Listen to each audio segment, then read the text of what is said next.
Bonsoir, Monsieur Mélenchon. Nous vous remercions d'être présent pour nous ce soir. Pour commencer, nous voudrions vous transmettre une question d'un ancien membre d'Isegoria et d'Audencia, enfin un élève d'Audencia. Il est partisan de vos idées, mais il vous demande de retirer votre candidature à la présidentielle parce que pour lui, vous allez à l'encontre de l'idéologie que vous présentez et vous prétendez être dans la lignée des partis comme Podemos et Syriza. Or, ces partis sont nés du peuple et ont fait émerger un chef. Alors que vous exhortez le peuple à venir vers vous. Et dans ce sens, vous allez contre cela. Donc la question est la suivante. Pensez-vous que votre stratégie peut rencontrer autant de succès que ces deux partis? Et ne risquez-vous pas de couper la parole au peuple avec cette stratégie?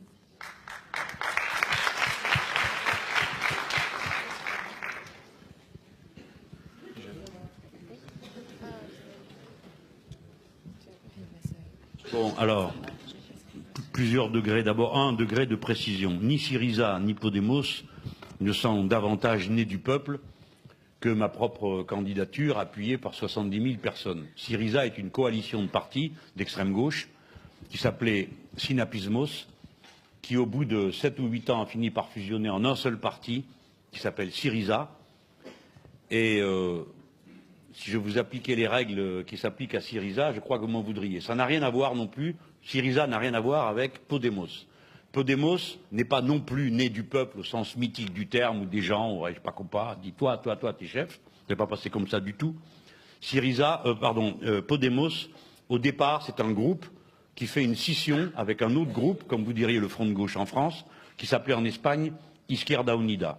Je ne peux pas faire ici l'histoire de nos courants politiques de l'autre gauche, hein, ceux qui ont été en rupture avec la social-démocratie et avec le communisme pour ce qui en restait, parce que souvent c'est en synthèse des deux. Mais Podemos est donc d'abord une rupture à l'issue d'une discussion qui a mal tourné sur la composition des listes aux élections européennes de Izquierda Unida.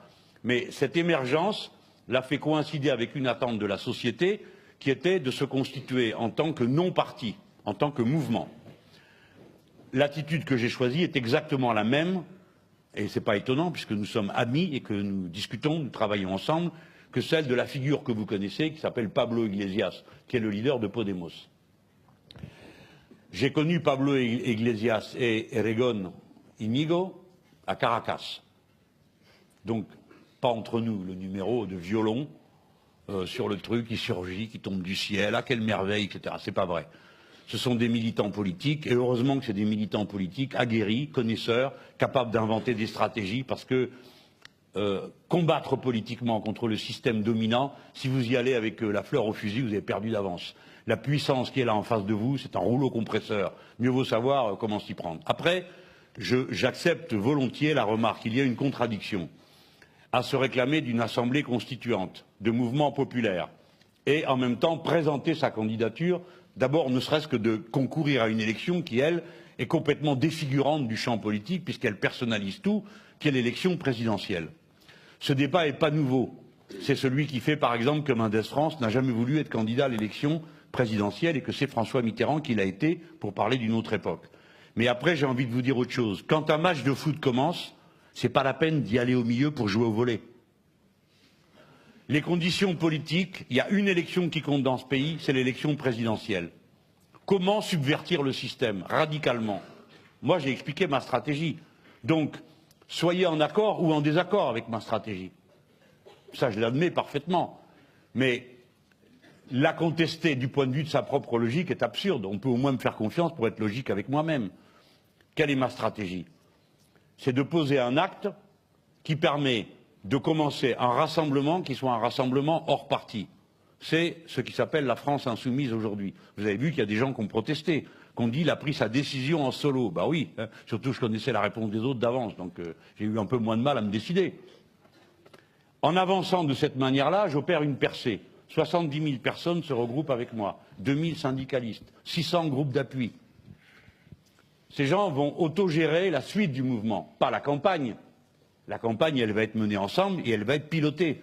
Les gens qui me font confiance, ils viennent pas pour... C'est parce qu'ils ont confiance. Ils se disent, ce type, c'est à peu près par quel bout attraper le problème. Si nous gagnons, qu'est-ce que nous allons faire? Table rase de tout ça. Puisque nous commencerons par une constituante, une assemblée constituante.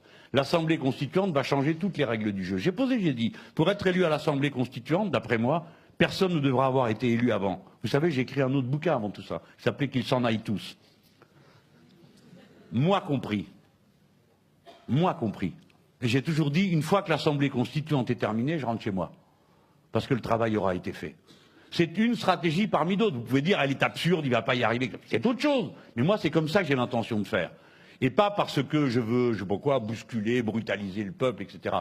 J'observe que ceux qui me font des remarques très savantes sur le sujet, je les sens moins enthousiastes à l'idée de convaincre. Par exemple, à gauche, on a inventé un truc qui s'appelle les primaires. J'ai promis de répondre qu'en 10 minutes, là. Non, 5 minutes. Donc, on va aller le plus vite possible. Mais ça, c'est la quintessence de la Ve République, les primaires. C'est-à-dire, des gens vont être là pendant des semaines, à s'entretriper, parce qu'évidemment, ça ne va pas être pour dire du bien les uns des autres. Vous n'avez qu'à voir les malheureux de droite qui s'y sont mis, commencent à se mordre les mains. Parce que ça veut dire des mois où il faut trouver de l'argent, expliquer pourquoi l'autre est un bon à rien, et que soi-même on est vachement intelligent. Ça élève vachement le niveau, tout ça. Et à la fin, qu'est-ce qui se passe? Les gens, ils sont braves, ils regardent, ils disent pour qui je vais voter? Bon. Pour qui? Ben celui-là, oui, il est intéressant, mais il n'a aucune chance. Regarde, c'est comme Mélenchon, il fait à peine 10%. Bon, allez, j'oublie. Alors les gens oublient leurs convictions à la porte du bureau de vote, puis s'étonnent de ne pas les retrouver après. Bah, c'est mécanique, hein. Alors qu'est-ce qu'ils font? On va voir dans le journal. Dans le journal, on dit, elle là, elle sera au 2e tour. Mais qu'est-ce qu'elle raconte? Ben, j'en sais rien, mais elle est avec nous. Allez hop, je vote pour elle. Voilà. C'est comme ça que ça se passe. Ça devient un concours, un concours de pronostics. Lequel est le mieux placé pour y arriver au 2e tour? Point barre. Je ne veux pas participer à ça. Pour une raison, c'est qu'en plus, je risque de ne pas être d'accord avec celui qui gagne. Mais il faut être loyal. Depuis quand la loyauté et la sincérité sont considérées comme un défaut maintenant? Presque comme une tare. On me dit, t'as décidé tout seul. Pourquoi j'ai décidé tout seul? Parce qu'ils ont décidé tous d'aller se fourrer là-dedans. Et à la sortie, si celui qui gagne, c'est celui précisément que j'aurais passé mon temps à combattre, s'il va falloir à nouveau que je fasse semblant de ne pas avoir compris ce qu'ils sont en train de dire, que quand Mme Martine Aubry proteste contre ce que dit M. Valls, le lendemain, elle dit la même chose à RTL, je vais faire semblant de ne pas avoir entendu. Je vais croire au miracle. Oh, ça va s'arranger. Vous avez cru au miracle. Vous avez élu tous ces types dont on vous a expliqué noir sur blanc qui c'était et ce qu'ils se préparaient à faire. Et alors, vous regardiez ailleurs, les gens. Je ne parle pas de vous, hein.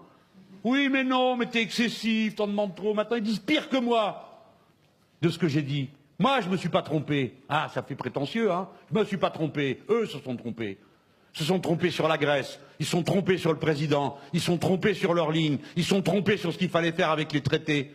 Pas par idéologie. Qu'est-ce qui marche dans leur truc? Montrez-moi un truc qui marche bien. À ce moment-là, je dirais, ah ben tiens, il y a quand même du bon dedans. Il n'y a rien qui marche.